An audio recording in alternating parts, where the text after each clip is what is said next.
Happy Tuesday. If you are just hopping on, just a reminder, like every time, you do not have to be in the Encounters weeks in the course to be here on this call. You're so welcome.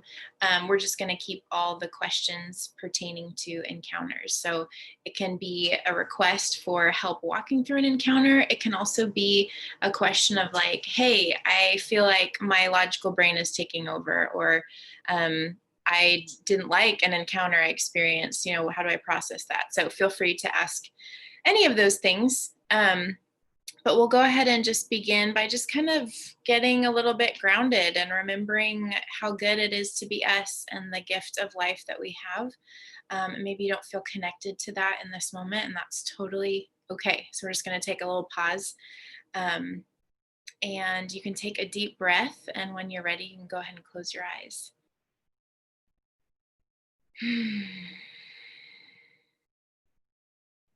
And since everybody's muted, feel free to try to, on your exhale, like really sigh it out. Like let yourself make a sound, like, or whatever kind of sound you want to make, but get that deep breath out, get that exhale out.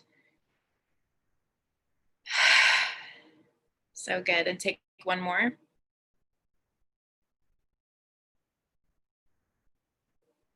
Yeah. I just want to talk to your hearts today for a moment. And I'm so grateful to spend this time with you. It really is such a gift to me. So thank you for your trust. Thank you for your interest. Thank you for what you're bringing to the table today. Thank you for your honesty and your willingness to be seen. It's such a beautiful gift to me and to the whole group and to yourself.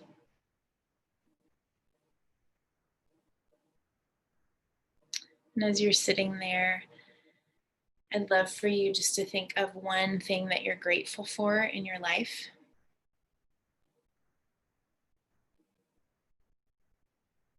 And as you just ponder that thing, see what emotion that evokes in you as you just mull over that thing you're so grateful for.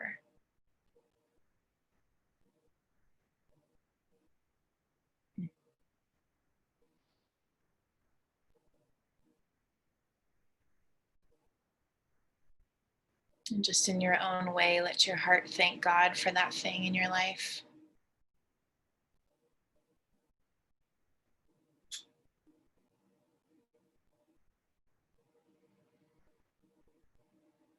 And God, we thank you for the gift of being alive.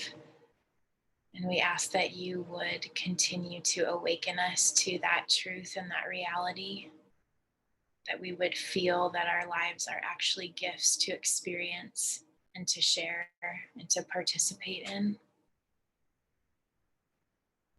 Let us feel your pleasure in us, your pleasure as we succeed, and your pleasure as we make mistakes and grow.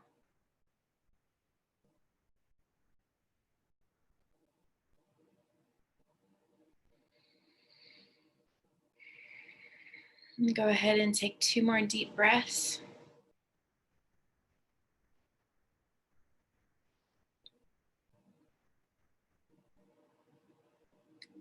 And when you're ready, you can open your eyes.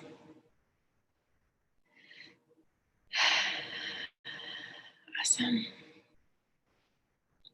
So good to be with you guys here today. Sarita, it looks like you are up first, and feel free to unmute yourself. I'd love to connect. Hey, Bree, how you doing this morning? I'm good. How are you? Good. I'm doing good. I'll just get to it. Go for it. I'm trying to learn to stay focused. I'm like, oh my gosh, in the comments I put that. So, okay, so I kind of went over this with Marcus last night a little bit, but I was like, I need to go a little. Okay, so I had this encounter last week where after I went through the self-hatred, self-judgment, shame thing, like recognizing all of that and just like the shame and the self-hatred and judgment I put on myself as like a teen, up until like basically up till now, like, and how I operated. But I had an encounter, and during the encounter, like I saw like Jesus walk, like carrying my child me, but like my teenage me was kind of like still back there sitting, like watching them walk away, like, hey, I want to come too.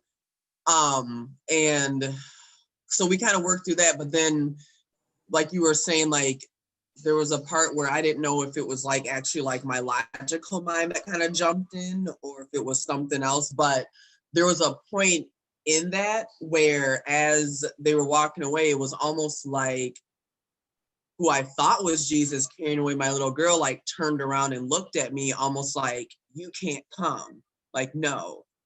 And I think in my head, like, as I'm sitting there in this space, it was like, I was like, but why should I have to run to you? I thought you would come to get me. And so it was like, and then it's like, but who is that taking my little girl away if that's not Jesus coming after me? So it was kind of like one of those things where I'm like, okay, what's going on here? You know, and like I think that's why I'm like, oh, I don't know. Like I was very resistant to the encounters because I'm like, I don't want to get into this weirdness stuff. And then where it's like, you know what I mean? So it's like, I'm like, okay, here we go. So I was like, okay, so on the one hand, it's like, oh, this was great. But then on the other hand, I'm like, wait, but Jesus comes to get us if we're willing to go with him. So why would I have to go after him? And then this guy's turning around looking at me like, no, you can't come. Like this mean, like fiery face. So it was just like, whoa. Yeah. So, so it was like the first part of it was great. But then the second part was like, wait a minute, what's going on here? Am I making things up? So go ahead. Yeah. No, this is so good. Anybody else experience something weird like this? Yeah. Here's the bottom line, Sarita. I don't know. Okay. There's the bottom line. I have some thoughts, but you're right. This realm of encounters is like, it's not concrete, right? So my thought is, when this was probably like 15 years ago, and I think I've shared this story before, so I'll make it brief, but I was at a retreat, and a church retreat, and the leader had us go off into the woods, and there were questions to follow and like visualize Jesus and ask him these things and everything. And when I did that, Jesus was like 15 feet away from me, smoking a cigarette, and wouldn't look at me. And so we come back to the, we reconvene after we have our 2 hours in the woods or whatever. And everybody in the group is talking about these lovely encounters they had, and, healing and forgiveness and all this stuff. And I'm like, I'm just gonna bring it, right? I'm gonna bring it because I felt so estranged from the Lord. I felt like I couldn't feel him, and I felt like everybody else around me was always experiencing him, and I was on the outside looking in, right? So I raise my hand and I tell the leader, like, I'm really glad everybody had a great time, but Jesus was like a hippie, like smoking a cigarette and wouldn't look at me. I remember she was like, thank you so much. How about you and I connect after lunch? And so she took me and we kind of worked through that, but it was really interesting to see that my own perception of what love is and who God is can actually affect my imagination, and God can also interrupt that and infiltrate that and show us something that goes against how we think about him. But what I'm curious about is if this is kind of exposing a part of Jesus's nature that you believe he is like, but maybe he actually isn't. As you try on all that, does any of it resonate? Like what's hitting you, what's not? Okay, so what came to mind actually, like as you started talking about that, was Jesus was protecting the little girl from teenage me, maybe. then because like I was going through I think I'm trying to remember if it was like before I'd actually said the words of like divorcing myself from the self-hatred and judgment and shame. Because even last night on the call, Marcus was saying like you can go through that, but then there's still like residual things. And so maybe there was something residual, and that's why I was still like sitting there and watching them walk away. And maybe, you know, the little girl, because I remember like as a little girl just like being in love with Jesus, and then as a teenager it was more like, oh yeah, I believe him and he's gonna forgive me for all this stuff I did, but I still did it anyway. Like in my head I'm like, oh, but I know that God will forgive. And so I'm thinking maybe in that specific time frame it was like Jesus, like, I don't know, like maybe like you're not ready for this, or just like, well, I need to protect her from you right now though, because, you know, I don't know. So, but I mean, I know, and it's funny that you just said that, because I don't know if that day, no, what's today? Tuesday? 2, 1. So that morning, I started reading the book of Revelation.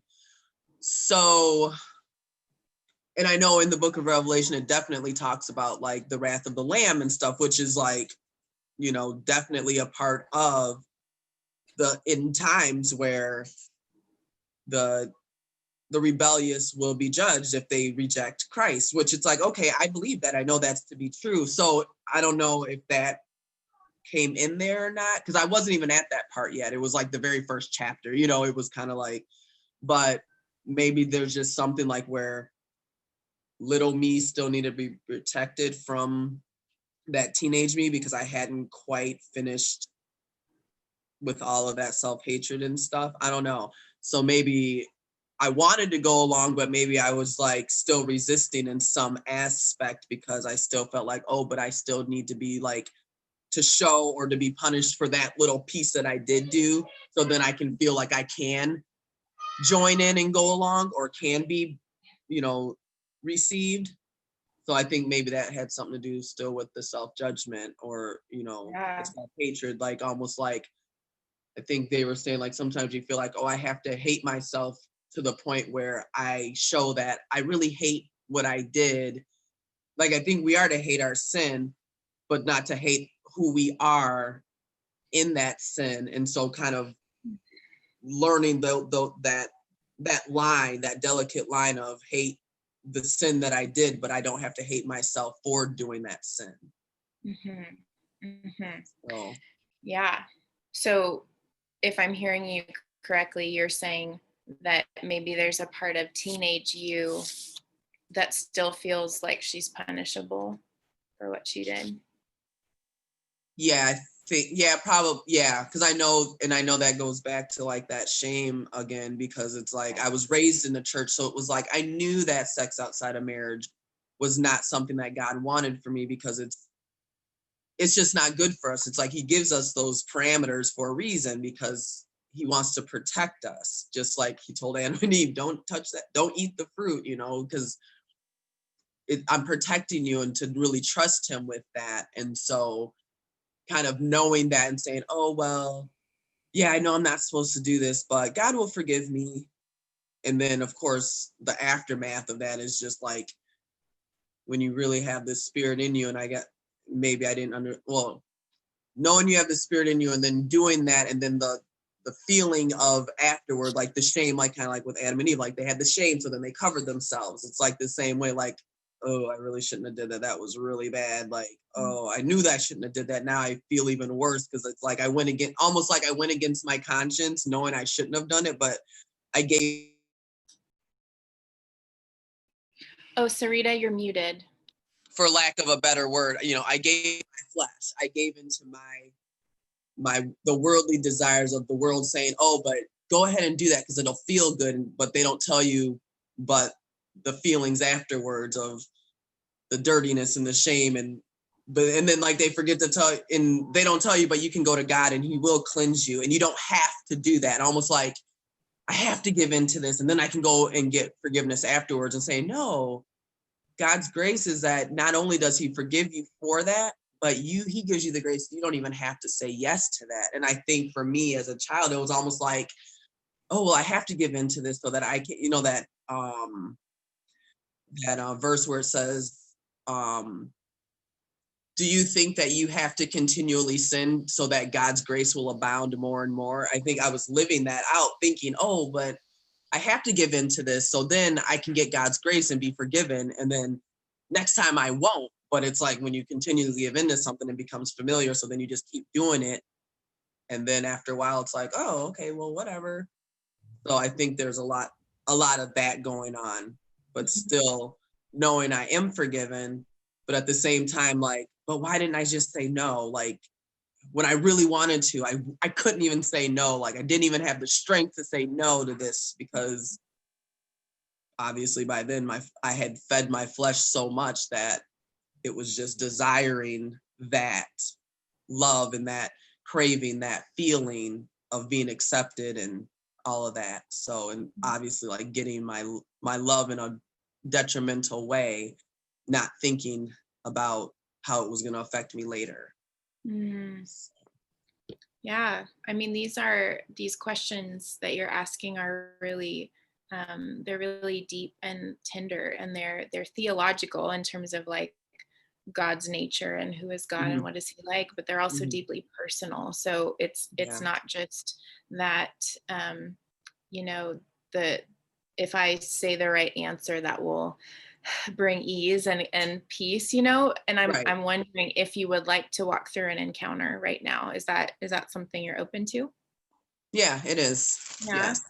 Could Yeah. we encounter teenage you? Does that feel safe? Yeah. Oh, this is one more thing I just wanted to bring in real quick. Okay, so I told the ladies this last night, but as we were going through the kind of like encounter last night, I kept flashing back to when I was in like 4th grade. And I think I brought this up before, but I was sitting with some of my girlfriends and like I was leaning forward and they were looking through my shirt. And so they were like making fun of the fact that like I was not developing or anything. And so I don't know, that always comes up like within the teenage thing. So I'm thinking they're connected somehow as far as like Yeah. body image and not accepting my body the way God made it, and then having to dress provocatively to try and show that, hey, I am a woman and I am beautiful and that kind of thing. So I think that some of that played into it also. Yeah. So just Yeah. wanted to bring Way that. to pay attention. That's really cool. Um, okay. Yeah. Are you in a place where it's okay to close your eyes? Yep. Okay. Go ahead and take a deep breath.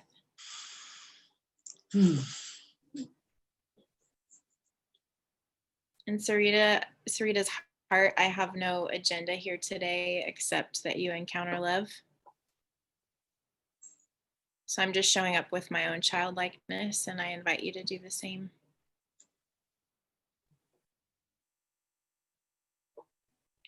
Holy Spirit, there are lots of different directions we could go in, but I'm asking that you bring to Sarita's mind the most significant memory that her heart is ready to heal from today.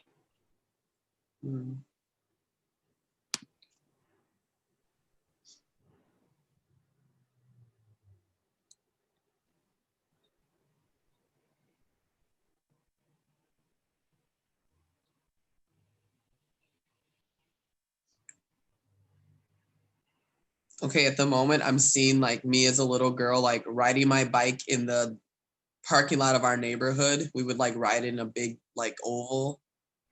Yeah. Like a summer day, and we're just like playing and having a good time. And it's like me and like all the neighbor kids and my sisters and brothers. And like that's what we would do. We just ride our bikes around, and it was like so carefree. And Tell me more about how you felt riding around the neighborhood and feeling carefree. Bring some more words to that.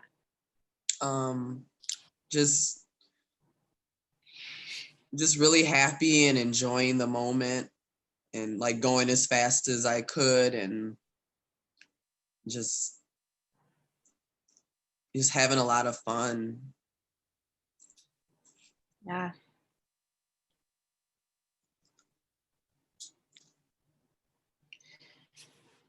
Yeah. How about how old are you? I was probably,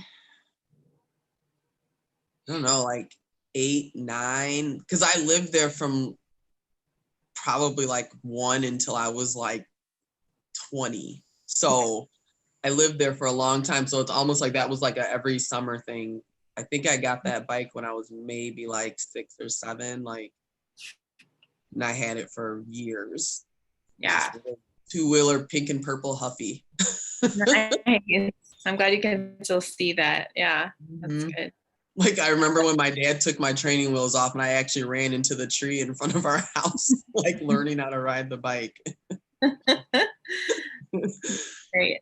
The only other thing that came up was so we had these neighbors that lived on the end of our townhouse row, and every summer, like, their brothers would come in because they had half brothers, and we would all be sitting on this little hill. Like, there was a little hill and it had like a crab apple tree, and it was like really big foliage, and we'd all sit under there, and it was almost like we would be sitting there like playing house and telling each other who we liked and all that. And the boy that I liked didn't like me. Like, he tried to stay away from me, like, so and his name was Justin. I still remember his name. That's awesome. That's awesome. Yeah. Yeah. So I just want you to start seeing Jesus there with you, standing in that circle that you're making with all the bikes in the parking lot. He's standing in the middle and he's watching you. He's watching everybody, but you can feel his direct attention at you.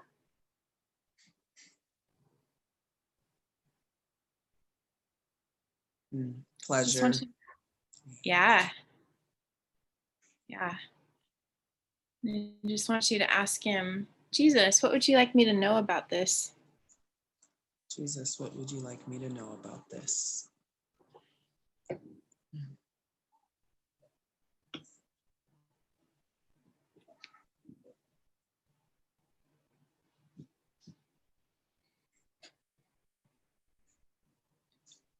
I just keep hearing freedom.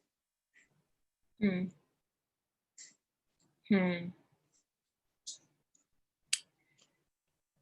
almost want to invite your teenage self into this scene so that she can reconnect with what it feels like to be carefree. Would that be okay? Yeah. Okay. I just want you to notice where she is, where she's standing.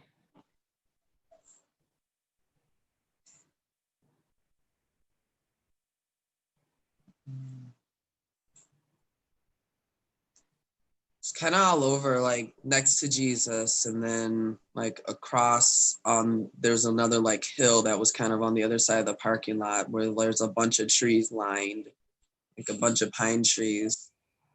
So sometimes she's like standing there kind of still a little far off, and then sometimes kind of like standing next to Jesus, like observing.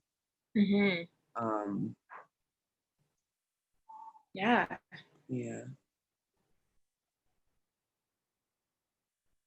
Just little you. Go ahead. Just kind of going back, like in my mind, it's like she's there, then she's there, then she's there, then she's there. Yeah. Does little Sarita want to go invite teenage Sarita to play?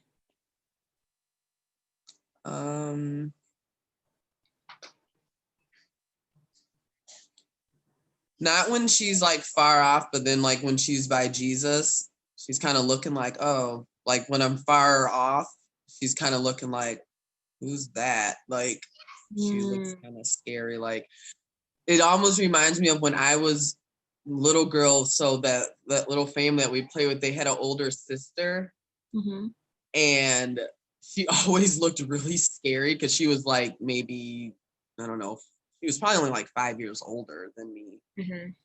But she always like had like this look like she was mad or whatever. But then I think a couple years later, like when I would just chat with her, like it was like, oh, she's actually not like she was actually really kind. Mm-hmm.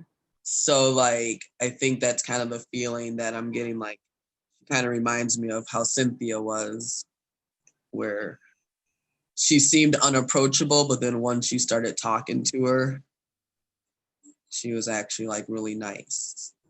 Yeah. Do you think teenage Sarita feels misunderstood? Oh yeah, definitely. So she's like in the circle and she's out of the circle and she's in the Mm, circle, she's out of the circle. It to me, let me know if this resonates or not, but to me it almost feels like she doesn't know if she belongs where yeah, people are having fun and enjoying and feeling carefree. yeah. Yeah. Yeah. And maybe she feels like she doesn't belong because she made some mistakes. Mm, Yeah. yeah.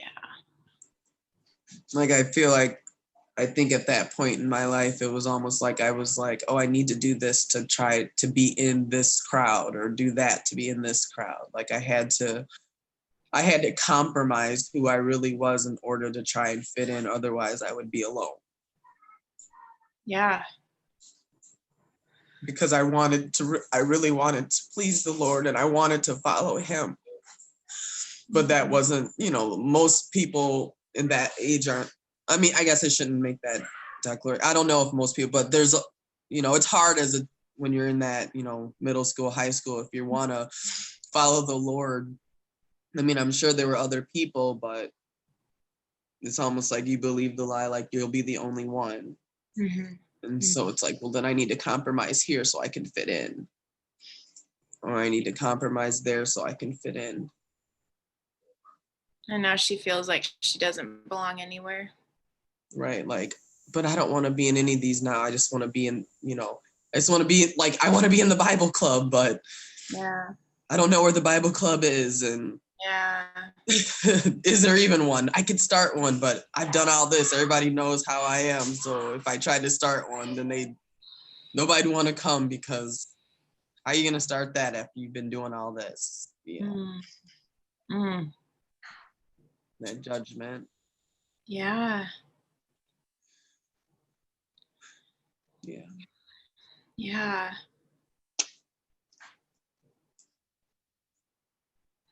I feel like grown up you has a lot of power in how you talk to teenage you. Would you be willing to go up and talk to her? Yeah. Yeah.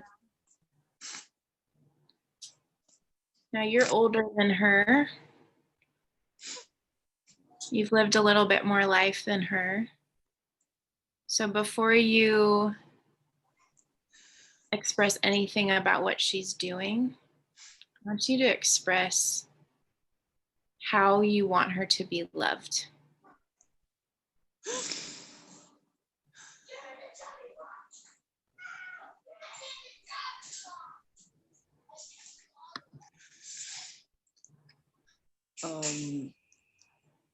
Okay, what do you mean by like how?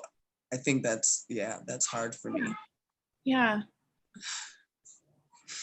If she were to be perfectly loved in this moment, what would that sound and look like? Um,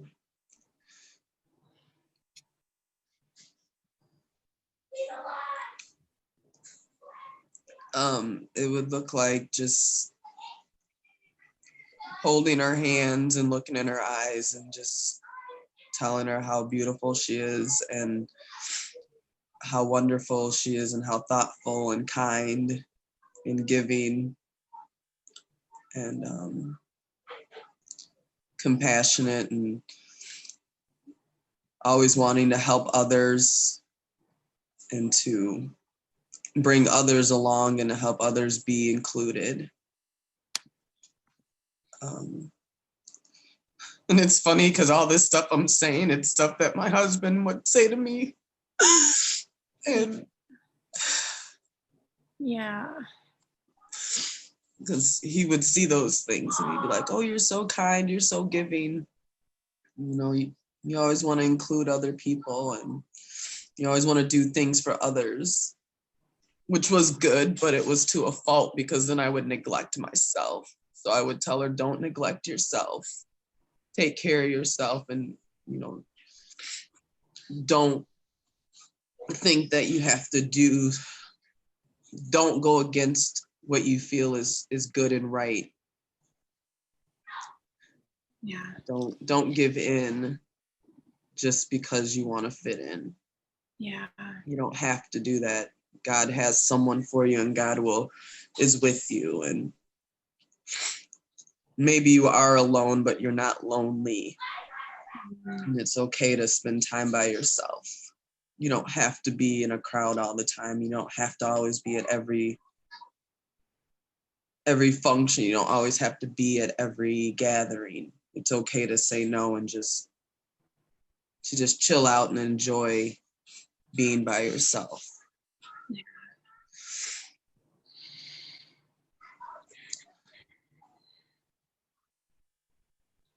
And I love you.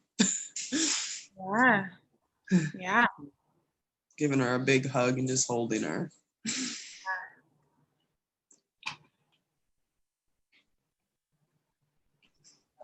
Yeah.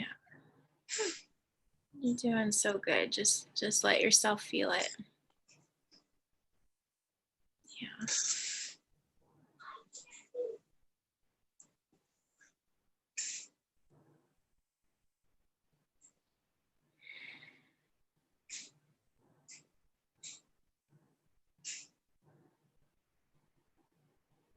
And I just want you to check in with yourself internally. Let me know how you're feeling inside. Overall, I'm feeling good. There's this up in this area. There's like I've had a lot of like I don't know, like physical pain. Mm-hmm. And like part of me is like, do I need to go to the doctor? Or is this more like just spiritual things that need to be removed? So, Mm-hmm. but I felt like the last couple days it actually kind of moved. But then this morning I kind of felt it up here again. Mm-hmm. But it seems like it's dissipating. So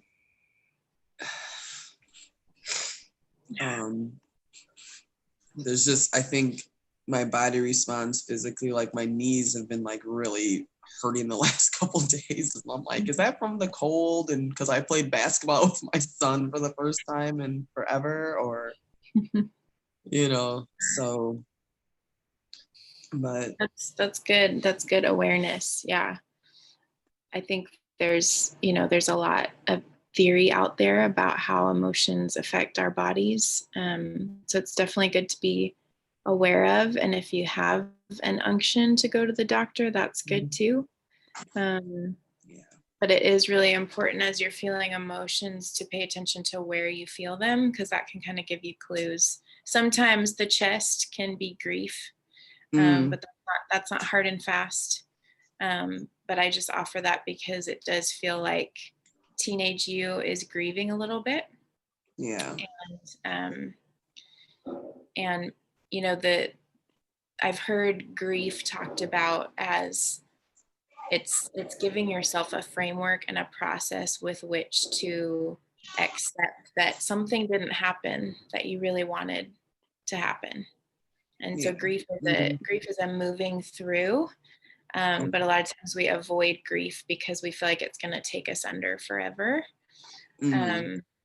So anytime you feel that sensation or you have that sadness, maybe for your teenage self, just taking 5 minutes to yourself and acknowledging her. Yeah. Acknowledging that she really wants to belong. She doesn't feel like she belongs. Just giving some space to that rather than, um, a number of other responses you could have with her that would just shut her down more. Yeah. Yeah.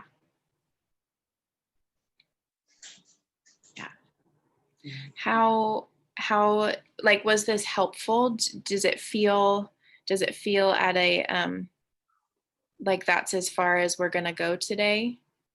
Or do you feel like there's any other thoughts bubbling up for you? Um,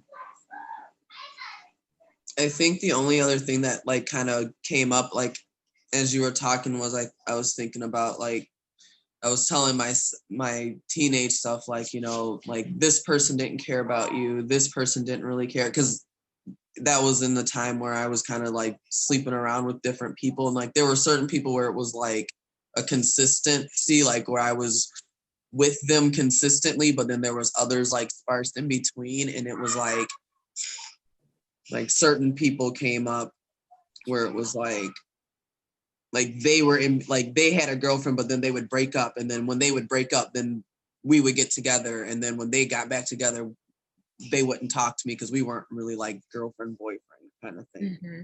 It was more like, hey, what are you doing? Okay, let's get together.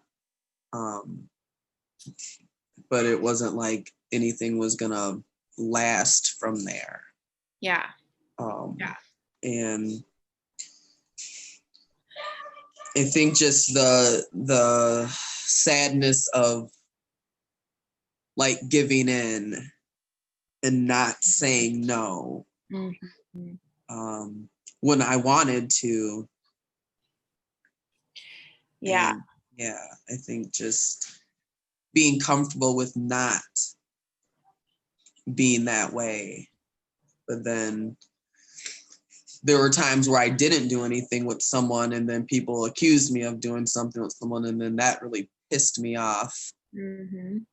So that was like, I think I was 18, 19 at that point, but still teenage. I was working in a factory and I would hang out with certain people. And there was one where they were like, oh, you did something with so and so. I'm like, I didn't even do anything with that one. Like, Yeah. don't accuse me. I Yeah. know what I do.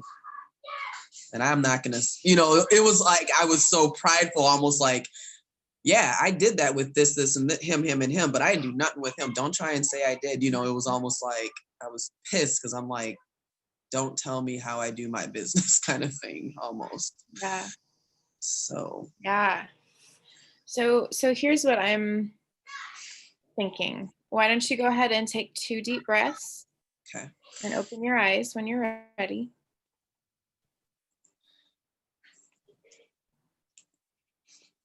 And what I'd love to do is send you a link of just a clip of a Sammy and Spencer coaching call where they talk about how to process through when you think you should have known better. And I think to me, it's such a relieving message that they share. So I'd love to share that with you. I can send it to you on Messenger after the call. Okay. But I'd love for you to check that out because I think that might be helpful in continuing to relate to teenage Sarita who feels misunderstood. Oh, awesome. It looks like Jenny's going to find that for you now. Okay. Thanks, Jenny. Yes, it is a Vimeo link. Thanks, Jenny. So check that out and see if it assists you in connecting with teenage Sarita. Sound good? Yeah, it does. Thank Cool. you. Yeah. Thanks for being so open-hearted. Okay. Thank you, everyone, too. I'm going to have to get off about 1:00. So I just want to say thank you to all the ladies. And I hope you were encouraged and helped through this also. I love that. We love having you here. Very cool. Thanks, Bree. Yeah, you're welcome. Okay, Melly. Let me type this to Jenny.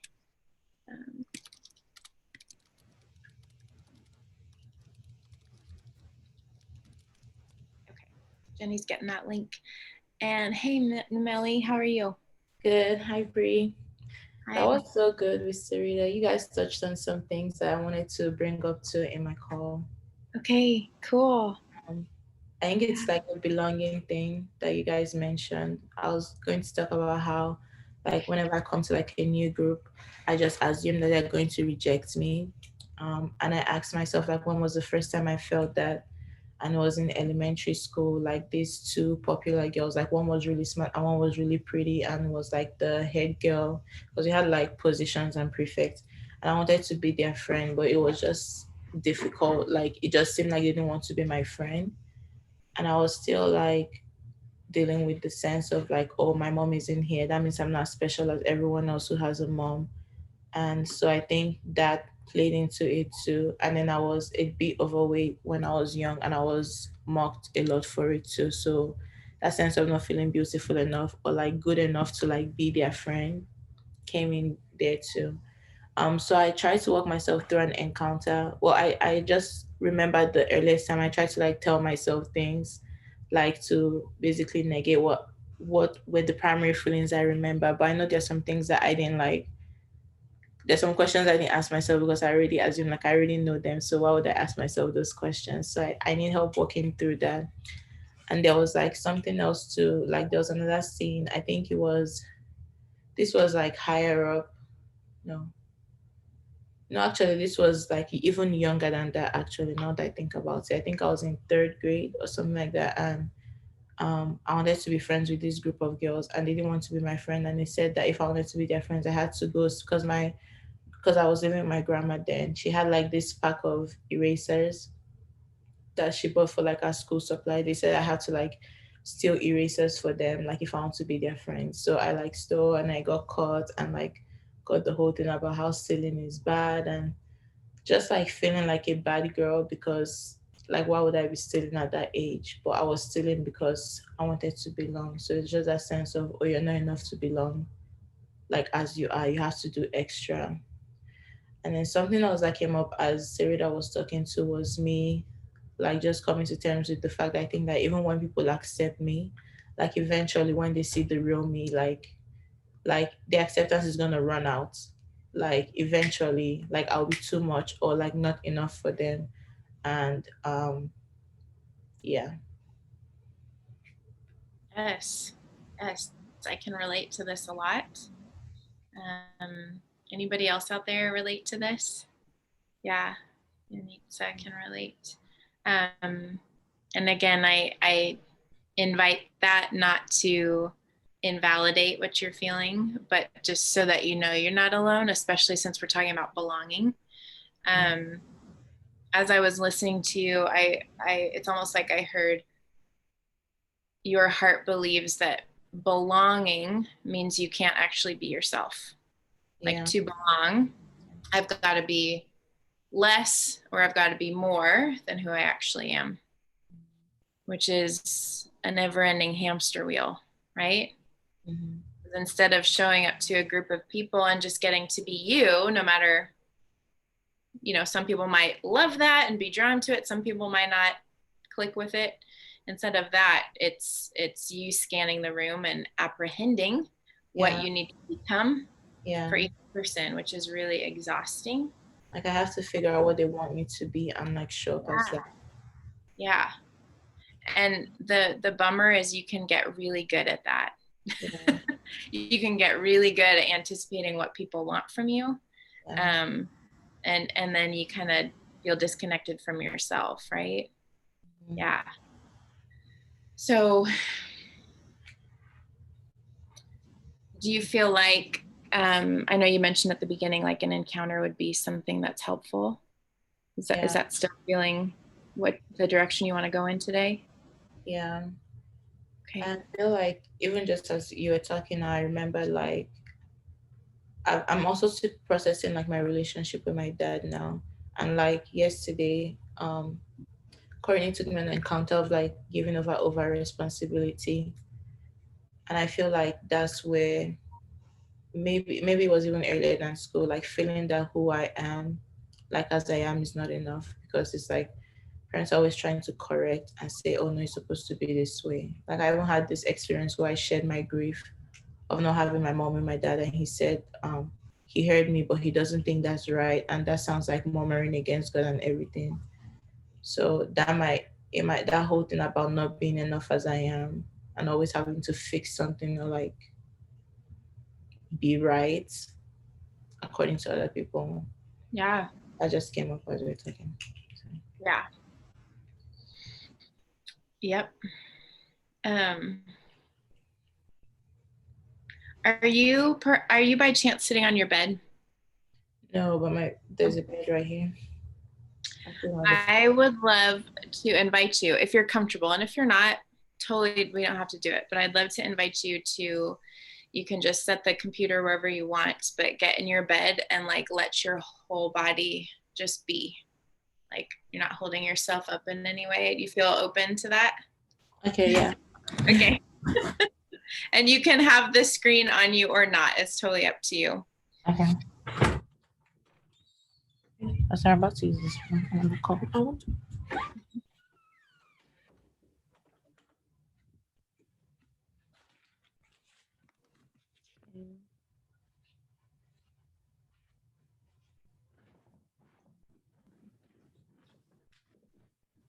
Awesome. So just want you to take a moment to just really get comfortable and to feel like nothing has to be tense and hold itself up. Okay. You can relax your neck. You can relax your hips. You can just let everything just lay there. And I'd love to walk you through an encounter while you're just in this position. Okay.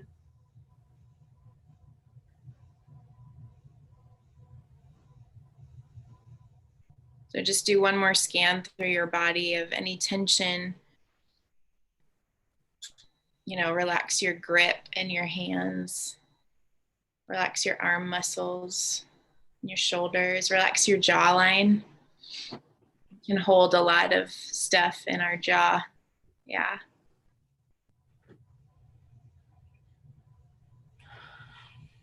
Yeah. And Ameli's heart, I just want to say that I'm so proud of you. I love the way that you collect wisdom in your life. And I love the way that you coached yourself a couple weeks ago on the call with Jenny and I. I just think you're doing a really, really good job. And I trust your process with God.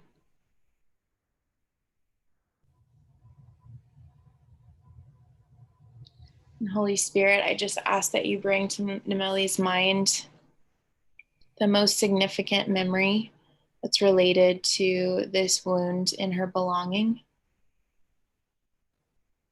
And you just let me know when you sense that, okay?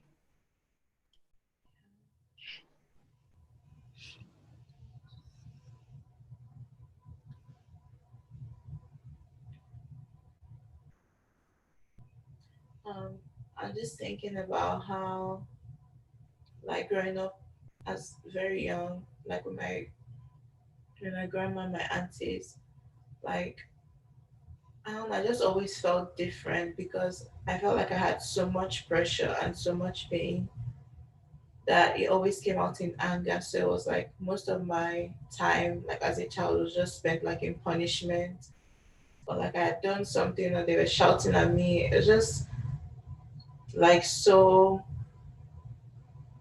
like such a different, like I was a different person. Like I was having a different experience from my sisters. Like there was even this time that um my auntie said that if they like hear that I shouted at anybody or did anything out of anger, that I won't go with them to like an amusement park that they were going to. And that ended up happening and I ended up not going with them. It's just always like felt different. Like I always felt like, why am I this crazy angry? Yeah. Yeah. Crazy angry child. Like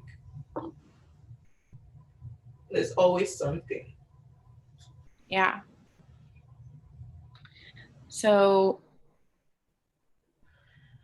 it's almost like you were angry and weren't given help with that. Yeah. And your anger was met with some control. And I'm sure your relatives were doing the best they knew how. But it's almost like inside your anger that had no place to go, you partnered with, I must not belong. Yeah. Does that resonate? Yeah. Like I'm not So doing enough. Like why am I not calm and happy enough? yeah, yeah, yeah. So it's almost like you distanced yourself because how you saw life and processed life wasn't valued, or people didn't know how to value it. Does that sound true? Yeah. Okay. So I think what we get to do here today, and we'll see, but I think what we get to do is we get to go get little Nameli and show her how she belongs. How does that sound to you? Yeah, that sounds good. Um, so when you said I distance myself, you mean like so I was thinking like, oh, I'm choosing to like remove myself. But I just felt more like they're all in this place that I can't reach. Yeah. Like it's not like I'm trying to like separate myself from them. It's just like how do I get in there? Like Yeah, be happy with everybody and just be normal. totally. And so that makes sense how that would lead into, becoming that chameleon, Yeah. right? To figure out what everybody wants and just become that. Yeah. Yeah. So I just want you to focus on that scene of being a little girl and being angry and not knowing where to put that anger or what to do with it, and not receiving help for what to do with your anger. And what are you seeing right now? I'm just seeing myself in my grandma's room. Like she has called me because my one of my sisters reported me to her again. I'm just standing there like while she's like asking me why am I like basically trying to mediate between us and just like feeling so angry just standing there. Yeah. And how old are you? Um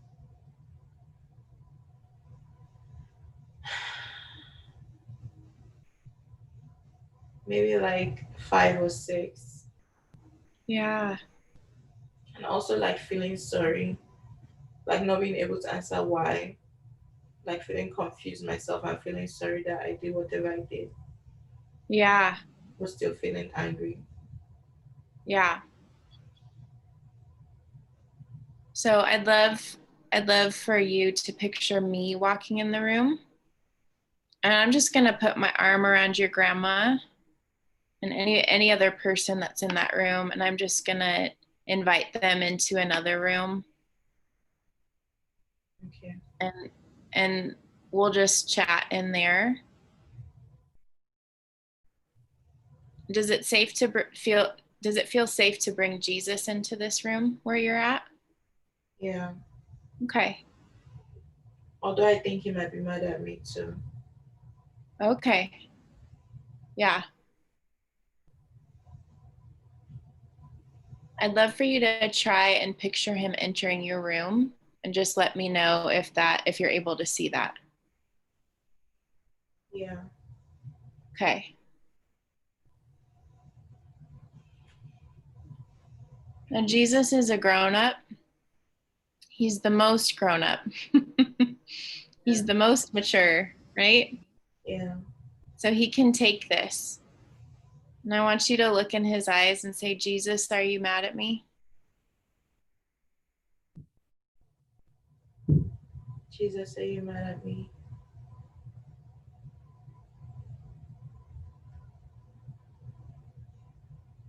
He laughed and said no. Jesus, are you disappointed in me? Jesus, are you disappointed in me? He's like, oh dear, no. Like so much emphasis. Like, why would I ever think that? Jesus, what the heck do I do with my anger? Jesus, what the heck do I do in my anger?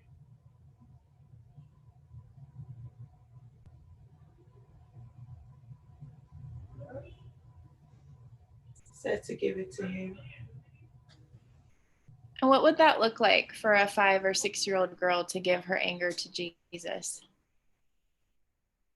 What would it look like for a 5 or 6-year-old to give her anger to Jesus? Just like coming to him and complaining about everything I'm mad about, Yeah, like venting to him. yeah.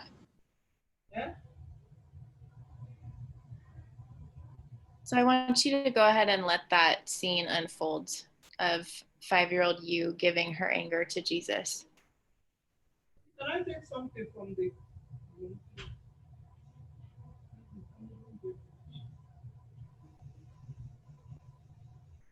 Mom, please can you hold on a second? I'm coming. Please can you hold on a second? I'm coming. Thank you.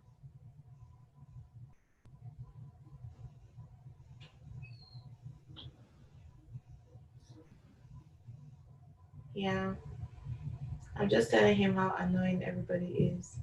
Mm-hmm. Just like all the questions I have about my life, Mm-hmm. nobody's addressing. I'm like, why every time they have to blame me for like what my sisters are doing? Yeah, Like who's taking care of me, like when I'm busy taking care of other people.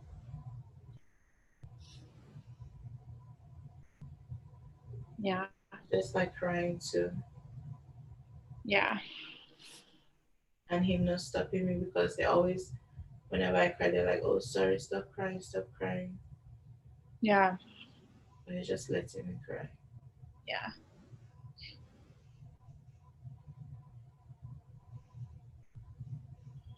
I think this could be an important space for you to revisit, to know that there's a place for your anger and your tears.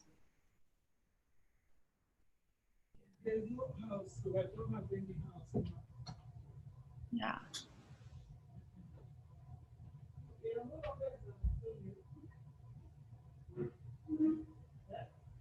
How are you doing on the inside?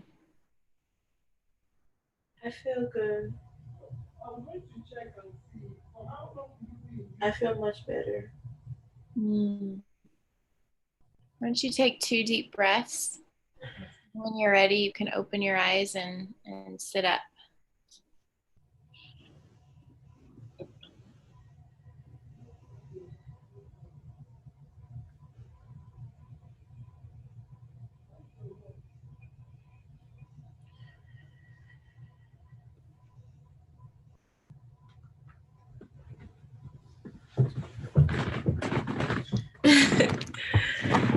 Thank you. Yeah, I really do think that,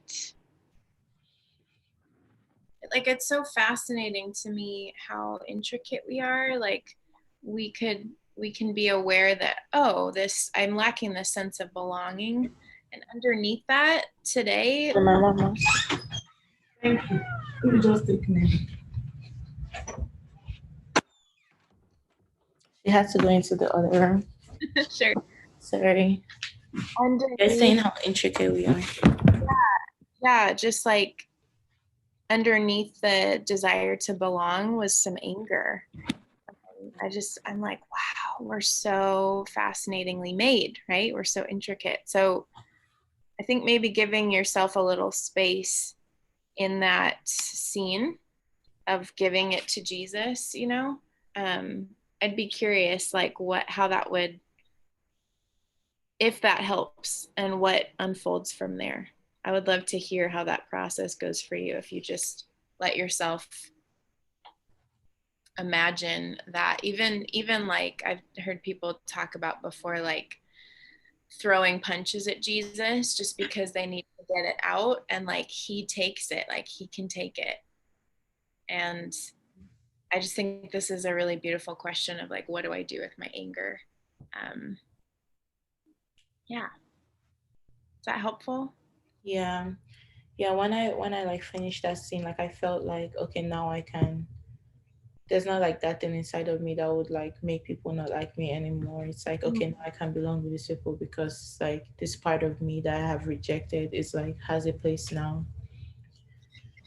And when you belong to you, you get to stay you in every interaction, and the people who choose you and want to be in your life mean it because they're seeing the real you. And you don't have to carry around that thought of, oh, if they only knew, they'd be gone. That's not going to exist because you got to show up as your real self.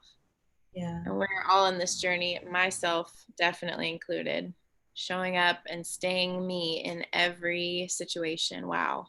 Whether I'm alone or in a group or with somebody who is very close and can hurt me or can love me, right? Being that same person in each scenario, it's a powerful place to be. So you're doing so good. Thanks for being willing to try it lying down. I just felt like there was a lot of this, like trying to, it just felt like there's a lot of trying in your body. And so I thought, man, the layout, I think that'd be So good. much tension. Yeah. I always have like so much tension in my shoulders. And when you guys are talking about pain in the body too, like I still having like a chest pain since high school.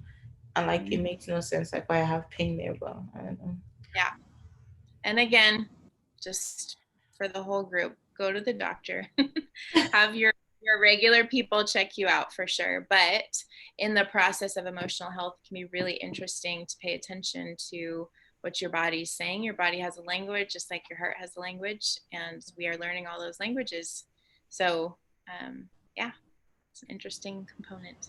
So, all right, bless you, girl. You're so welcome. Thanks for bringing it.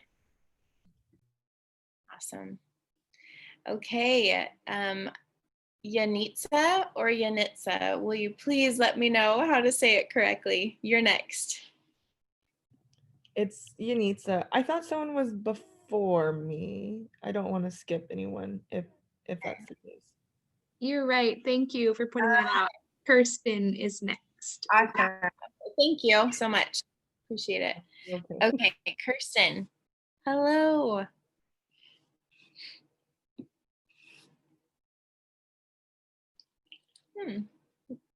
Kirsten, are you still on? Yes. Oh, I can't hear you. Me now? Yes, there we go. Okay, great. Okay.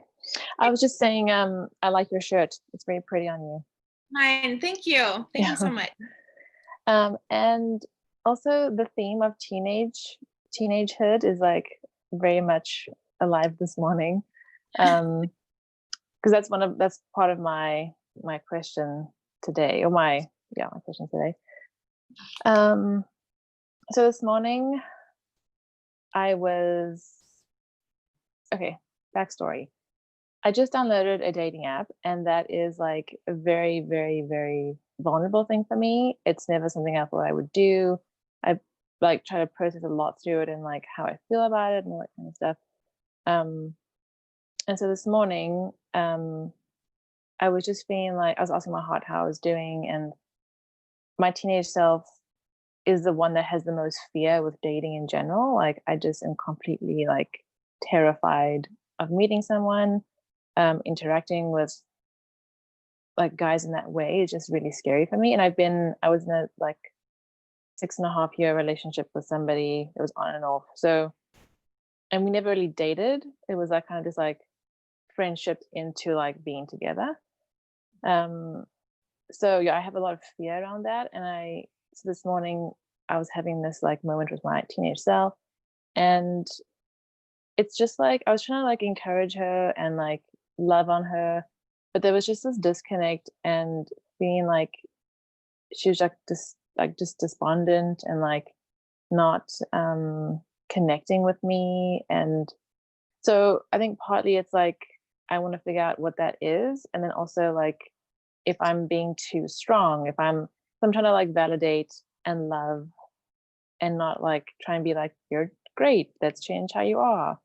But I'm just not sure like how to go about that really. Yeah, that's such a good question. I'm having multiple thoughts. I'm just going to pause a Mhm. moment. I can sort Mhm. them. Um,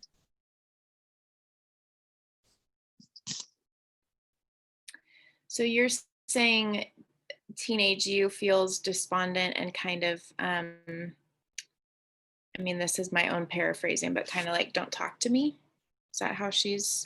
Not don't talk to me. It's more like disinterested in like wanting to hear the value of who she is, or like, like maybe I'm not ready to like, I just don't believe. I think it's a feeling of like she doesn't believe that she is worth something or valuable, or like, it feels very like I can just see her like kind of like almost like her like head is down. There's like no real like confidence, and I think it comes from potentially feeling bullied. And I wouldn't have used that word when I was a teenager. But being like teased and stuff by family friends who was a guy, like we were the same age. Um, and I can see now that it was like a lot of his own insecurity that he was doing that. Yeah. But I just always felt like really small and really insignificant, and like, yeah, just like I could never defend myself against him. And as I say that, I realize that that's like a father wound, I think, because that's how I felt with my dad, and that's like I had a huge like father wound in my life. Like it's like one of the bigger things I'm dealing with through this program. So I think that's part of it as well. Yeah. Mm-hmm. Well, brilliant um, awareness and like the connections you're making. I know that doesn't solve it or help Mm-hmm. the emotions around this, but I'm really impressed with your self-awareness. So it's teenage you, but it came Mm-hmm. from maybe this experience of being bullied, but that came from maybe this expectation of how men were going to treat you. Does that sound like an accurate summary? I think so. I think, as you say, that it's almost like maybe my friend was like confirming how I would be treated, and I'm like, oh, like you're outside of my family life, but you're still treating me this way. So now it's just that way all the time. And you're Yeah, supposed to love me and be safe, but it's, confusing. right. So I almost want to go have a chat with teenage Kirsten Mm-hmm. and you. Do you feel open to that? Mm-hmm. Yeah. Okay. Mm-hmm. I won't make you lie down on your bed. I'm already on my bed. It's fine. You can if you want. But yeah, if you want to take a couple deep breaths and close your Mhm. eyes when you're ready.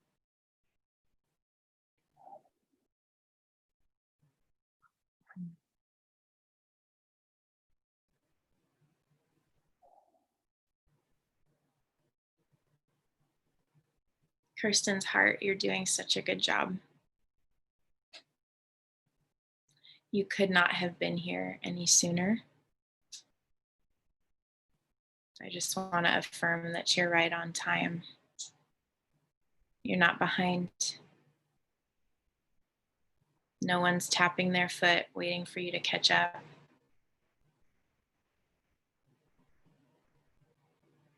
And it's okay and it's safe to give yourself some grace, just to acknowledge that you're here right now and you're doing really well.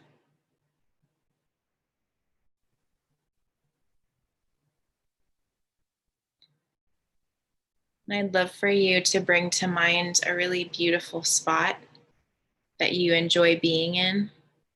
And whatever that beautiful spot is, just to see a bench there.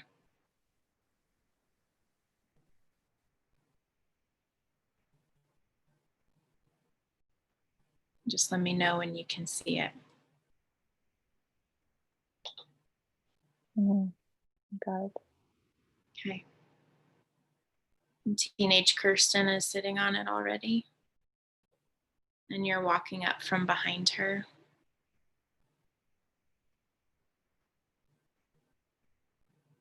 And teenage Kirsten sounds like she needs some honor and some respect. So I'd love for you to ask if you can sit down next to her. Mhm. And she's okay with that. Yeah, she's a bit timid, but she's okay with it. Okay.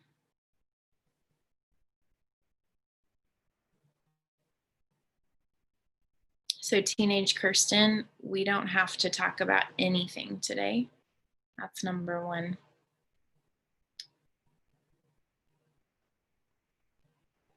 But we'd love to hear your thoughts on some things if you want to share. Does she feel open to sharing?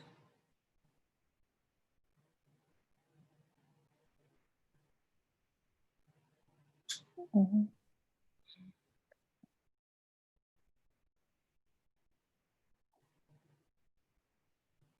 I think she'll share what she wants to.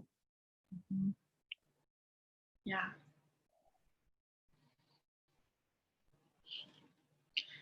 So teenage Kirsten, if it feels safe, I would love to hear what is something that you have longed to hear your dad say that he never said to you?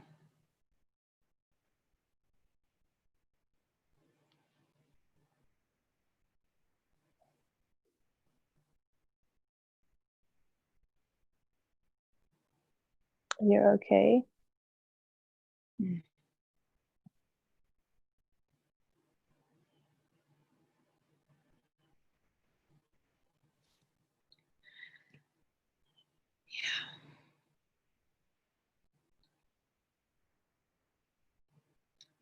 Would you be willing to share a little bit more about that? Is that an okay in terms of safety or an okay in terms of identity? I think it's like when there was discipline in the house, it was punishment. It wasn't discipline in a like, let's talk this out, let's figure it out. It was more like, you've done something wrong, I'm going to discipline you. And there was love afterwards, but it's like, I didn't need the love afterwards. I needed the love in the moment. Yeah. So it just felt like disconnection and then trying to like patch things up. So I think that Yeah. okay is like, in the moment when I've made the mistake or done something, it's like, you've done something, but you're okay. Like, I still love you. Yeah.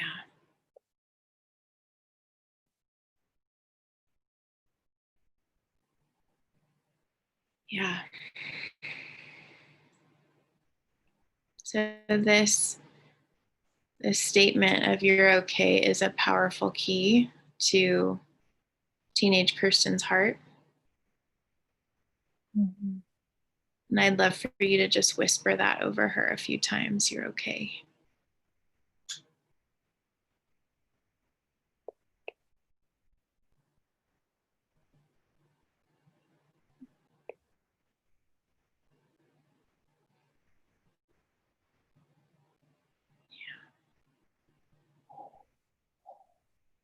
Yeah.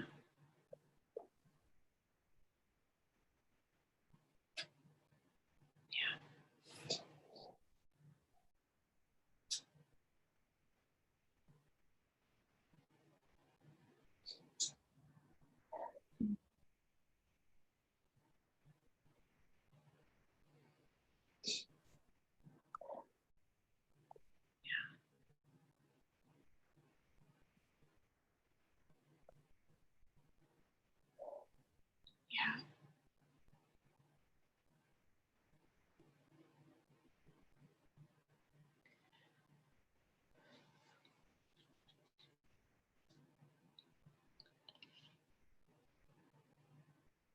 Kirsten, do you feel like you can give teenage Kirsten permission to show up as you process being open to dating? Do you feel like you can give her permission to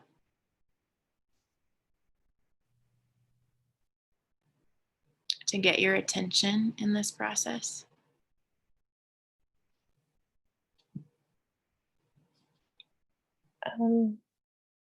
I think so. I almost feel like she doesn't quite know if like the statement of like, well, it doesn't matter anyway. Mhm. Like she can show up, but like, what will that do? Mm.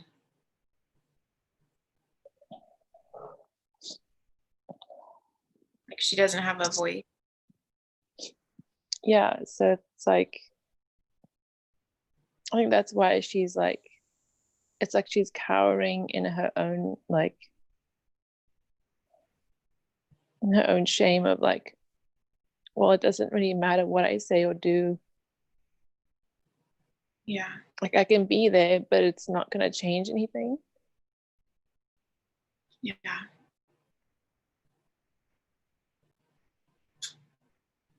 want you to ask her what would make her feel safe.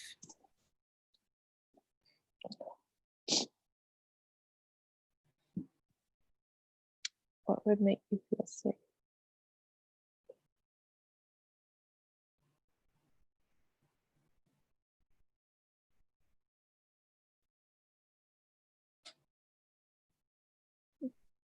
She said being held. Yeah. Did you hold her? Yeah. Let her be smaller. Let her be younger than you. Let her know you're not gonna let her go.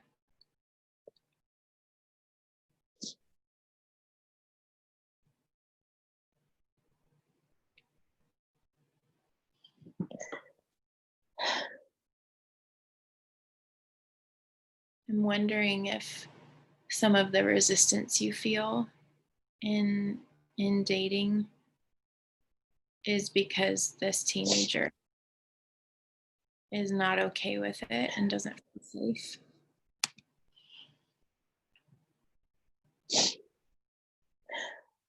And it's incompatible with your desire to grow and to meet a good man. And it's not a problem. These two things, this present desire and this past pain from being a teenager, it's not a problem. But I think you showing up for yourself inside the process of dating could look like letting teenage Kirsten have a voice with you. Mm-hmm. When she has strong emotions about something, holding space for those. Because ultimately, teenage Kirsten wants to grow up and to integrate with present you. And the more we ignore her, the more she stays stuck where she is. Does that resonate with you? Yeah, I just feel like she is really resistant, and I guess it's true. It's like I want to love her, I want to validate her, I want to like have her be healthy and stuff like that. But it's like, is that really giving her her own space? Is that actually like allowing her to tell me how she feels and express what she wants? Because that was never given to me, or that was never given to her when she was in those places with my dad. Because the thing is you are a grown up. You are doing well at life. And so knowing that you're the grown up here, you can give her that space. You know, it's like, and I've talked about, maybe I brought this up last week in our session, but Mm-hmm.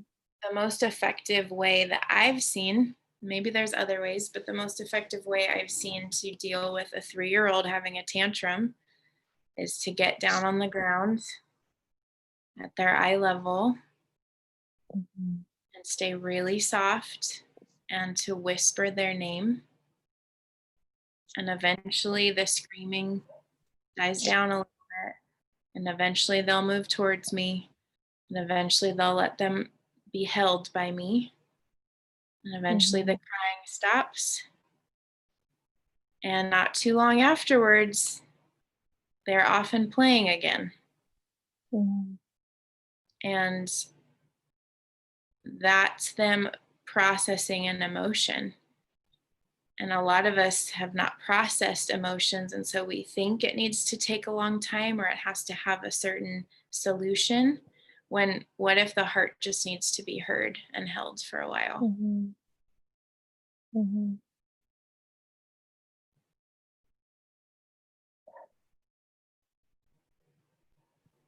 And after the emotion is processed, love and truth can come in and decisions about how to move forward can come in, but letting that emotion be felt, letting Mhm. her scream and cry and be scared and any of those things, and then after that deciding how to move forward, that could be really helpful. Mhm. As you were talking, I was just feeling like I think I was treating her younger than what she was as well. So, with my younger self, I can maybe validate, and that really is helpful.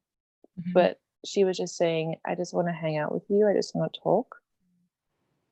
So I think approaching her differently is also helpful. Um, yeah. I love that. Mm. I love that so much. It's beautiful wisdom. Mm. I just want you to scan your emotions and your body and just check in with yourself.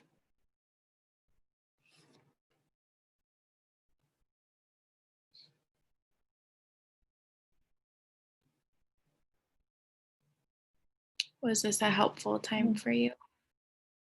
Mhm. Yeah, I definitely think so. I think just I think I was trying to maybe force a connection with her so that it could be okay. Um, but I think like just taking things more slowly and just like really getting to know her, and like you said, like having her be heard is like the best thing I can actually do for her. Um, Yeah. yeah. Hmm. Anybody else, just show of hands, anybody else find it challenging to connect to their teenage self? Yeah, Livia, Yanitza, yeah. Jenny, yeah, totally. Um, I think it is such an interesting time of life because you're not a kid and you're not a grown up. Hmm. And so, yeah, how to approach a teenager. I mean, I'd be so interested to see how, as you build this connection with your teenage self, like how that informs you for talking to the teenagers in your life. I think there's some massive fruit and good surprises in store along with that. Yeah. Thanks so much. It's so Thank you. important. Yeah, you're welcome. Cool. Thanks. Okay. Yanitza, now it's your turn. Thanks. I feel like my encounter isn't necessarily with like a past self. I was reading the slides on it. I'm not in week 6 yet, but just trying to understand more so I can better ask my question. But I guess something that was sticking out on there was like the encountering your future self. And I think part of that, like, and I don't know if that's what I need to do, but I just have had this feeling of like hopelessness, and a lot of it being like this year I know that I have a tendency when things are really hard, like I go into like that survival mode. So I become numb in the sense that I feel detached. And normally like I can get excited again thinking about like, okay, this isn't forever, the things that God's doing in my life, or like I have awesome people in my life or these opportunities that I know like what they're gonna do for me. But I feel like there's the facts of what I have, and like knowing that like I'm alive is already a blessing, but then like the heart, like where my heart is like feeling like I just don't, I like no matter what, I don't feel like I can get out of it. And it's like, okay, I'm gonna restart today. And then it's like still didn't do anything that I needed to do to move myself forward, or feeling like I don't know, like just kind of stuck in a way. And I work in healthcare, so this year's been really hard with helping that, because I feel like I work in an ICU as a nurse, and so I've seen a lot of deaths, and it's obviously a hard unit to work in. Like you're going to see a lot of sick people, but I think this year has kind of just like made it way more negative than it needed to be. And so like my reality of what I'm constantly around is like people not getting better. And I've seen my attitude change, where I like will go to work and it's like I want to pray for the like patients, but in my head it's like immediately like what's the point? Or it's like someone who's sick and it's like I know they're not going to get out of here. And then it's like family who's hopeful or has a faith, and it's like I can't be like excited, or I'm not like able to be that person connecting to be like, yeah, you know, God can do great things. It's kind of like I say it, but I'm like I don't want to tell them the fact that it's like most likely they're not going to make it out of here, which I don't like being that way, like being negative Nancy, and like feeling like I'm just the dark cloud walking around. But then that's not just in that place. I guess it's in my own life too, because it's like in I have a relationship right now that I've been like asking different questions on the Facebook page about, and like knowing in my heart like there's gonna be conflict because we're just coming from life at very different places, and our faiths, like we've been talking a lot about where they don't align. um and it's like, okay, well I know what I want, but it's like I still not moving in the direction to help me get there. Like I'm not removing myself from the situation, and in my head it's like, well, do I not think that like I'm gonna be able to figure out or find somebody like that really does like believe in Jesus or loves God the way I do. Like so it's like I just feel like I'm facing all these things that I'm aware are in front of me, but it's like nothing is happening. And Yeah. so Yeah. and and I know everyone's been talking about like the whole feeling in their heart. Like I actually took 2 months off of work for stress leave, but because I was having a lot of palpitations and like fluttering and issues, and I had to see a cardiologist and an electrophysiologist, and like I had to wear monitors, and it was like the first one they saw something, the second one they didn't, and like they just came to the conclusion that it wasn't anything like they can see that was like an actual health concern. But I knew it was because I started this course and was like willing to work through my heart stuff, that like I just felt more tender. So everything was like my capacity to normally deal with things just dropped, and like more emotional for little things than I would normally be. Mhm. So now I'm like just trying to figure out like, well, how do I like move forward, like feel hopeful? Like I just, yeah, I guess that's like where my head's at. And Yeah. in my future self in that sense. So, so insightful. And I'm really grateful that you brought it up. I'm really grateful that you felt safe enough to do that and to share. Just a couple of questions so I understand. Does this hopelessness feel numbing, or does it feel different from numb? I think in like the day to day it feels numbing. Like I kind of just feel like I'm going through motions. But then it's like when I'm really sitting with myself, like right now, like talking through it, it's kind of it just kind of seems like depressing. Like I know I want to cry about it because it's just like, well, I don't really know what else to do about it. And it's like I feel like I'm doing the things I need to, like addressing my heart or my mind. And it's like, okay, God, like addressing who God is, like knowing God's bigger than the situation. But then it's like I don't feel like I'm operating from that place. because I see where there's still like a lot of distrust in the sense that obviously if there's a distrust if I don't think that things get better or people's lives like can be blessed or like everyone's dying, like which everyone dies, but it's just like how I see it happen. Like I'm like, I don't think God's big enough to move. Like is what is the truth if that's kind of where I'm operating from. So Yeah. I love your honesty. Yeah. Have you been crying often lately or not often? mm, not as often. I feel like since I've been back to work, I kind of went back into like that shutdown mode. Like, but before when I was off and I just was focusing on what I needed to work through, like, yeah, I was crying all the time. And then before I went off of work, I felt like I would get off of work and every day I'd get off, I just was crying. Like, and I used my drive time for like my worship and filling my cup back up. And it was just like, I just would cry because it's like, I don't know what else to do. And that's just kind of how I was sat with God. Yeah. Do you feel open to an encounter right now? Yeah, yes. Okay. Yeah, go ahead and take a deep breath. Yeah. Are you comfortable how you're sitting? Kind of. I'm like, Okay. If you want to adjust at all, feel free to do that. I think I'm okay right here. Okay.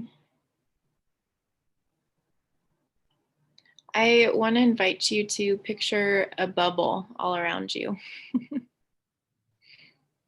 That you're completely inside a really big bubble. And you can totally be a kid when you picture this bubble. Picture what color it is. And picture yourself safe inside of it.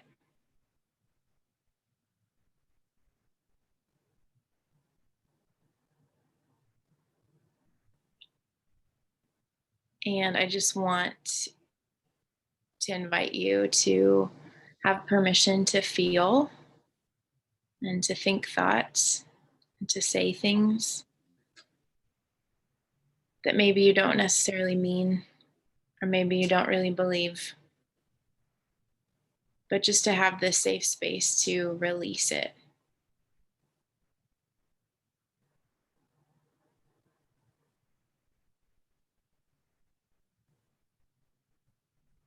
And as you picture yourself in that bubble, just let me know what you're doing and what you're watching happen as things unfold.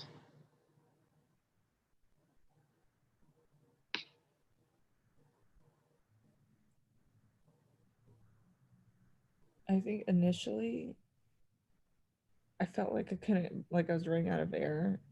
And then when you said to like try to picture it being a safe space and being a kid, like I like changed the color of the bubble so I wouldn't be able to see outwardly as much.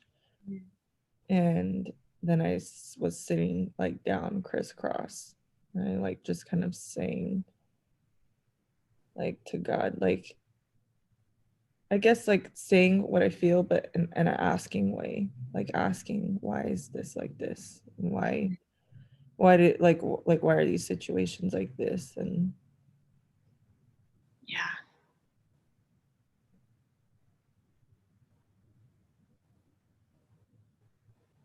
Yeah. Just want to give you a few more moments to see yourself doing that. And if she needs to get up and thrash around and throw things, she can do that. And if she just needs to have a conversation like that sitting there, that's great too.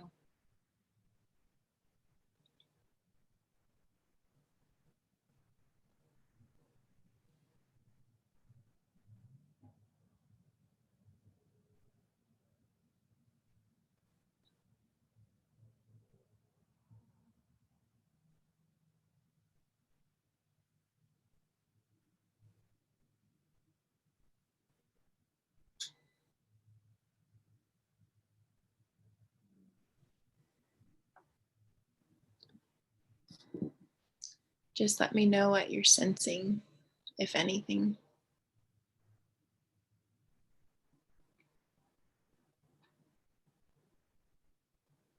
I feel like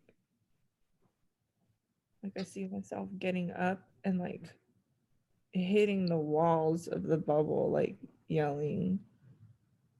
And then, but it doesn't last long. And then I just like kind of like slide to the floor and like am on my knees and my hands, like just crying. Yeah. Is there anybody you'd like to invite inside the bubble to bring some comfort?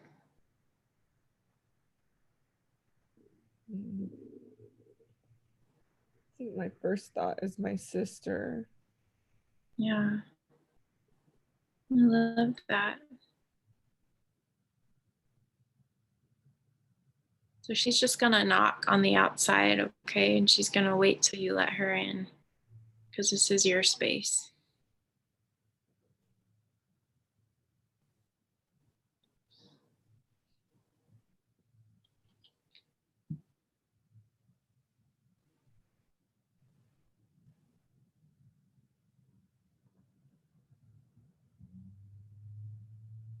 Did you choose to open the door to her?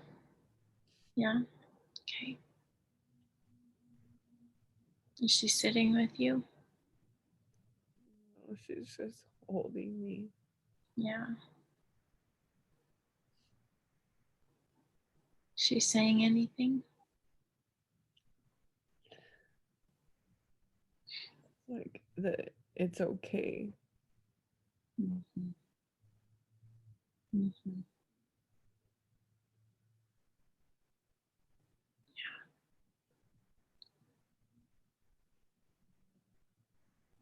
Mm.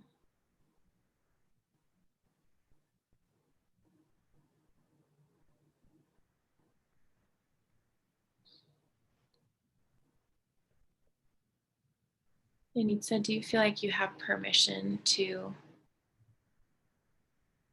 feel this hopelessness? Or do you feel like it's something you need to fix?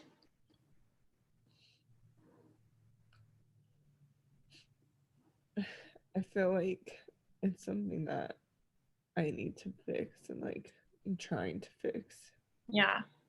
I feel guilty for feeling like that. Yeah.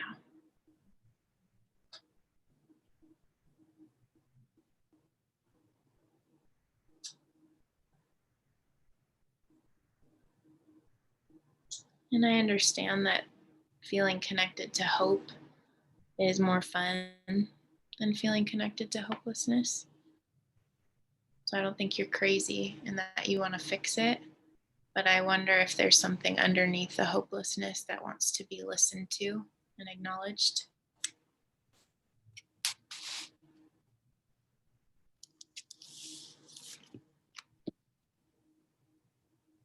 Does anything come to mind when I say that?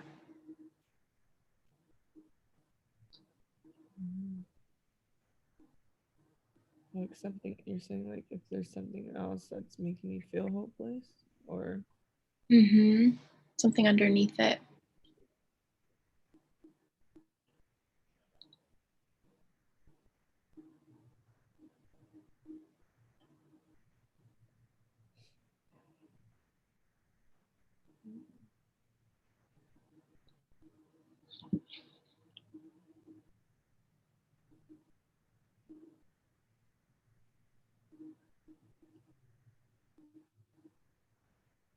I think like a thought that's like coming up is just like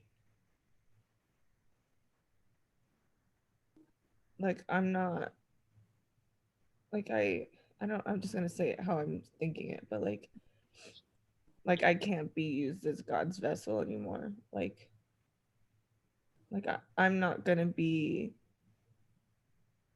like other people might pray for healing and they might encounter it, but it's like where I walk, it's like that's not gonna happen. Like I won't see God move in that way around me.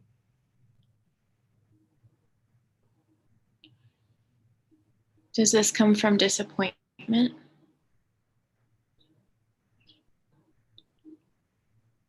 I think like disappointment in God or myself. Either. Yeah, I think in a way, yeah. Um,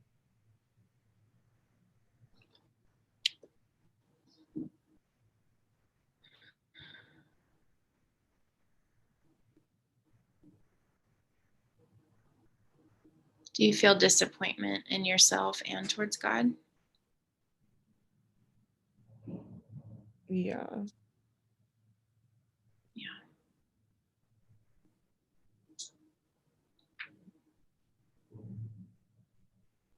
Do you feel like you can say what you're disappointed in God about?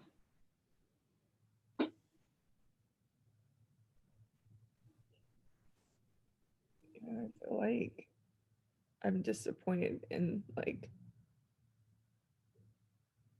just the fact that like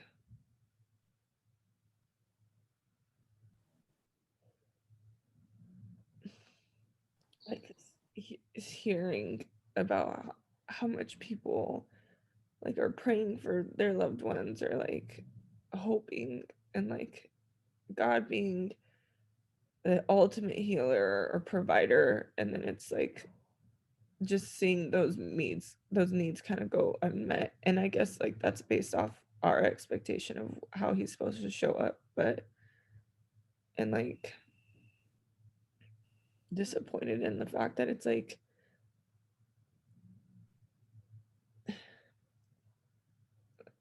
I don't like, even when it comes to like our role, like if we're supposed to be the vessels God used and like praying for people and praying for healing. And I've had a pastor say that's like everybody has the spiritual gift of healing, like God, like Jesus tells us like we're supposed to pray and lay hands on people. But it's like, well, what's the point if it's like I don't obviously see that working out, like, and then it's just like, why do you ask us to do things if like it's not, you're not really gonna show up? Or like, am I supposed to think everyone who dies like now they're healed because they're not in pain and suffering, which can be a truth to tell myself, but it's also just like that really makes everyone feel good, like saying that. Like, I don't know if that makes sense. Like, Totally does. Keep going. but it's just like kind of disappointed in the sense of like why that verse about, okay, I'm not gonna say it right, but it's like having an answer for the hope that you have. It's like, well, I don't even have like I don't have an answer right now, because it's like I can't be like I'm so hopeful because Jesus, like I don't seem like that person, and it's like I know I haven't seemed like that person in a long, like in a few years. Like it's been years since somebody's like really been like something's different about you, or like knowing that like I'm operating from this place of joy with God, and then just feeling like, well, I don't know if I feel like, and I feel like I'm trying to connect with God and I'm spending time, and like obviously I could do things more. I think everyone thinks that, but it's like, well, I don't feel any fruit of the spirit. Like I don't feel joyful. I don't feel like I have peace or all these things, like, and it's like I talk to God a lot and I definitely feel like God communicates with me, but it's just almost like what's the point of all this? Like, and then I feel like I get bitter, and I tell, it's like all these people and these like group chats I have wanting to talk about their prayer requests for this person and that person, and like all optimistic, or like it's like they just sway it one way or another. If things didn't work out, like God still good. If things are working out, oh, God's still good. It's like, yes, I know that's truth, but it's like we just try to tell ourselves like what we want to hear, because we can't just admit that like we're mad that God didn't do like what we think he said he was going to do. Mm. so that it just feels like fake, and I don't want to be the person that's operating from a fake place of like hopefulness. Heck yeah.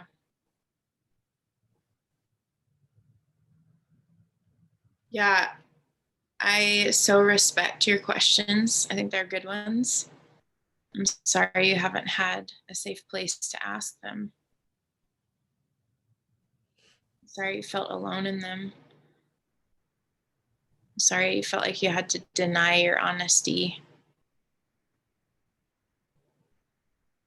I think these are really powerful questions. And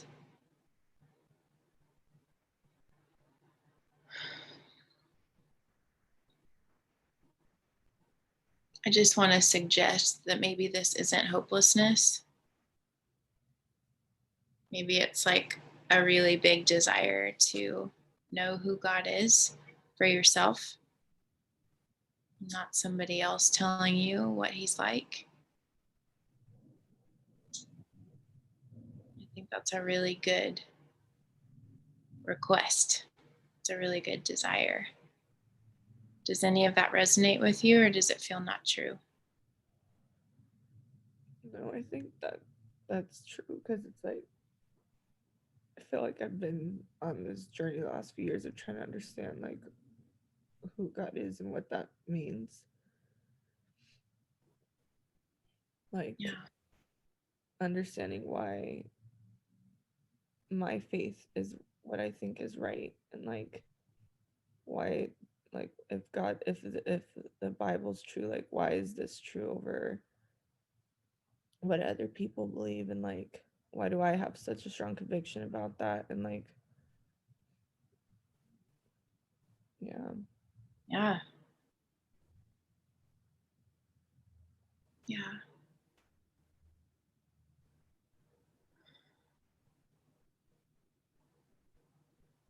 Yeah.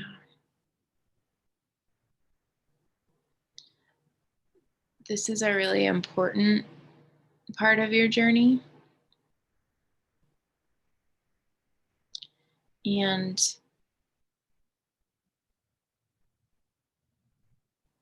in fact, may I pray for you? That be okay? Okay. So, Father, I thank you for Yanitza. I thank you for her honesty, for her willingness to share the true questions in her heart, the things that she's grappling with that are happening around the world and in her own life. And she's looking for something solid to stand on.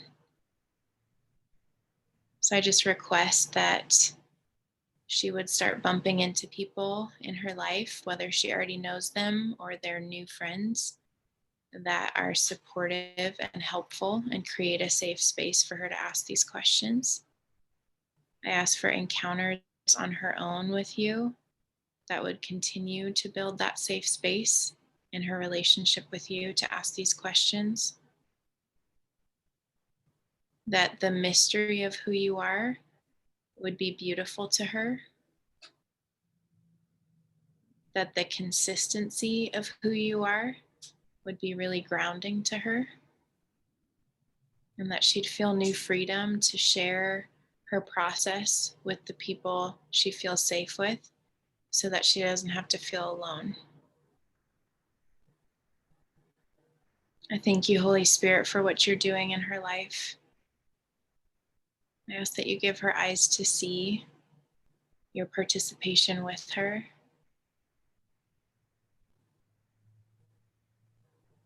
I ask that you would reveal yourself as the one who brings hope, that this isn't something she needs to muster up on her own.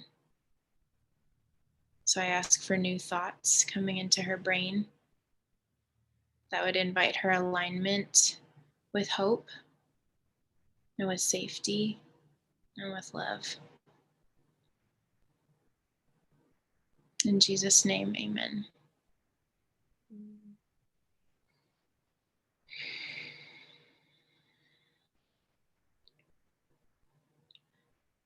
How are you doing inside?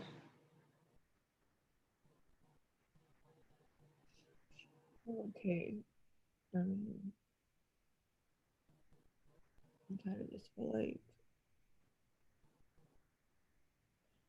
I just feel like it's been a journey that it's like I know it's always a process, but I just am like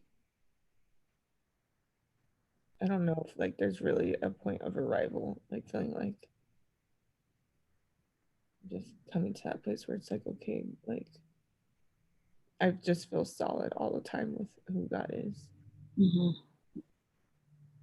Like I've Yeah. definitely seasons where it's been like the opposite, but just trying to feel like how to get back there, I guess, or if it's a different like if it's a different place to get to because you're understanding more of who God is as you continue to walk with Him. Like, but Yeah. And I wonder too, um,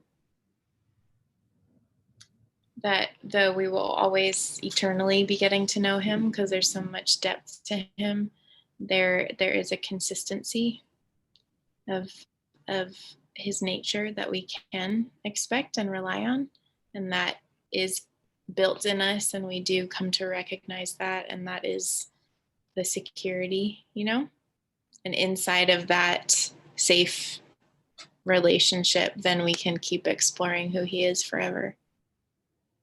So I feel like almost the hopeless part of this journey is maybe you thinking that this is going to last forever, that it's always going to be this way, this like this alone feeling or this disconnected feeling from God. And um, if your best friend walked in the room right now and acknowledged that you're feeling like it's always going to be this way with God, what would your best friend say to you?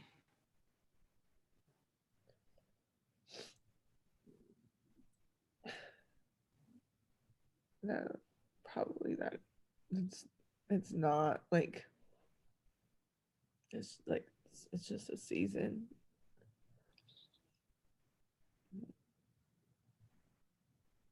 I mean, originally my first friend I thought of doesn't really have a good solid relationship with God, so she was not the person I imagine would say something encouraging. But Yeah. then I thought about my other friend.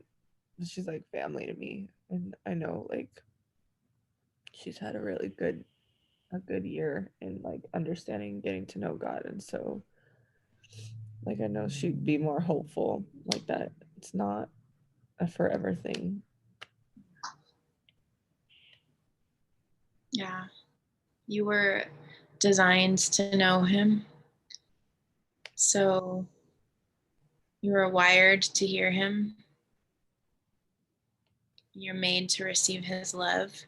So we can definitely like refuse those invitations, but I don't think we can like fully escape knowing him, hearing from him, or being loved by him. So I guess I just want to leave you with a question of what does it mean for me to let myself be loved right now?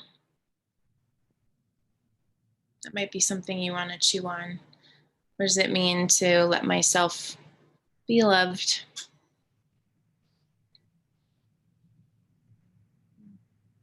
Yeah.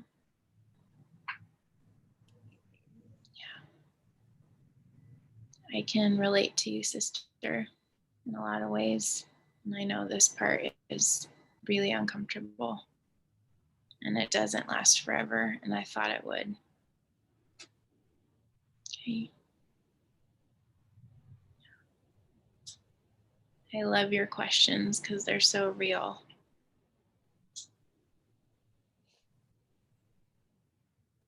It's a gift that you give to the world around you.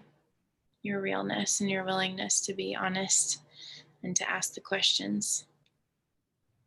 And it's okay if you need to not participate in those group messages for a little bit. It's okay.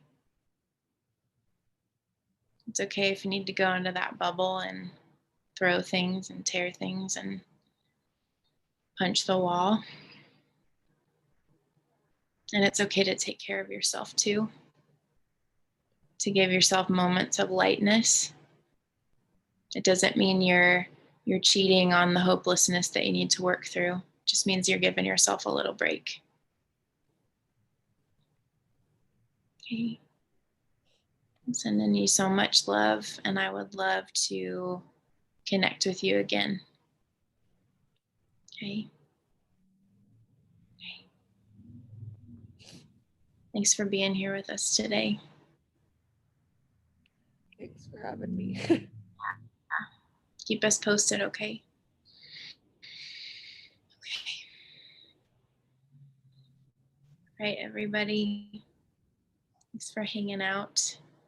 And I know we didn't get to everybody today, so if it's been a month since you had a one-on-one, feel free to book one of those. You can find the links in the events tab in the Facebook group, or you can definitely feel free to hop on another upcoming call and ask your question there. But as always, it's such an honor to hold space for you. Thank you again to those of you who didn't get to ask your question, or maybe we're just observing today. Your presence still matters, and I want to thank you for being here and coming to receive. I think that's really cool when you show up to do that. So lots of love. Be sweet to yourself this afternoon, and I will see you next time, okay? Awesome. Bye, guys. Thank you.